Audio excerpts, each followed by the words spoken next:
আপনি যদি আমাকে সত্যি চাইতেন, আপনি যদি আমাকে সত্যি ভালোবাসতেন, তাহলে পৃথিবীর কারোর সাহস ছিল না আমাকে আর আপনাকে আলাদা করার।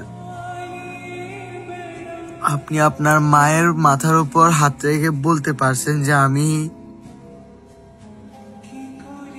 ওর সাথে রিলেশন রাখবো না, কিন্তু আপনি কোরআন শরীফ ছুঁয়ে বলছেন যে আমাকে কখন আপনি ছেড়ে যাবেন না।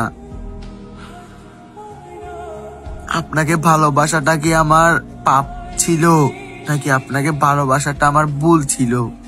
এটা কি আমি পাপ করছি? আমি তো আপনাকে মন থেকে ভালোবাসতাম, সত্যিকারে ভালোবাসতাম। এমনটা কেন করলেন আমার সাথে?